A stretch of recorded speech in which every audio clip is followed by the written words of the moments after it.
So in this video, we're going to discuss conditional convergence for infinite series. So let's just go ahead and define this.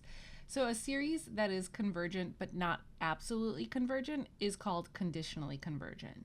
So if we think about it, if we think about a p series, so depending on the value of p, this series will either converge conditionally or absolutely.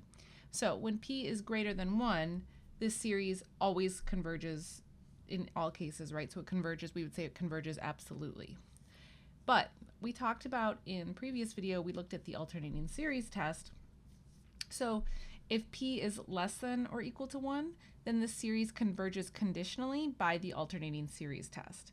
So in other words, an example of this would be this series where we're alternating terms of the harmonic series, positive, negative. This one converges, but we know that the harmonic series by itself does not. So that is what we call conditional convergence. And this is something that we get more interested in as we move along in our discussion of series. Related to this is one other theme that I want to talk about, so the rearrangement theorem for absolutely convergent series. So if you have a series that converges absolutely, then what you can do is you can rearrange the terms of that series in any order that you want, and the rearrangement of that series will still converge, so the two series will be equal to one another. So what's interesting is, so this kind of like makes sense, like you probably would think like, of course these are equal to one another. But what's interesting is that if you rearrange the terms of a conditionally convergent series, you could potentially get different results. So then you have to do a little bit more work to think about it. So this is giving us permission that if it's an absolutely convergent series, we can rearrange the terms. They are going to be equal to one another. And otherwise, we have to just think about it. So as a fun exercise, let's ask the question, what happens when we multiply the alternating harmonic series by 2? So in other words, what I'm going to do is I'm going to take 2 times our alternating harmonic series like you see here. And so we've got to think about this for a second to figure out what is going on here. So here are my terms. So I go positive, negative, so on and so forth. But I'm multiplying now everything by 2. And so we've got a handful of terms here. I wrote a generous number of terms.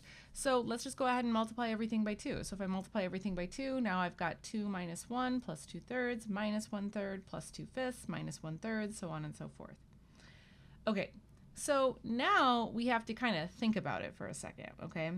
And so what we're going to do is we're going to rearrange this in such a way that we make it easier for us to understand what is going on with the sum now. So we're going to make strategic pairings.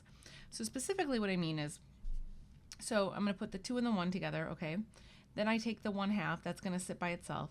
And then the things that are to the 1/3, those are going to go together. And I'm just going to continue this pattern. So the next term would be 1/4, and then I would take the terms to the 5th together. So we can just kind of continue this pattern here. And so if you do that, so look what happens. I'm actually left with 1 minus 1/2 plus 1/3 minus 1/4. So it turns out in this case that this can be rearranged and shown to be back to the original series. But like we said, it's not a guarantee because it's a conditionally convergent series. So this just gets us to the same series, but it doesn't have to. So it's something that we just have to think about. And usually we have to think about interesting patterns that may emerge from rearranging or multiplying out terms. Okay, cool. So I'm just going to leave it at that. And I will talk to you guys in another video. Bye.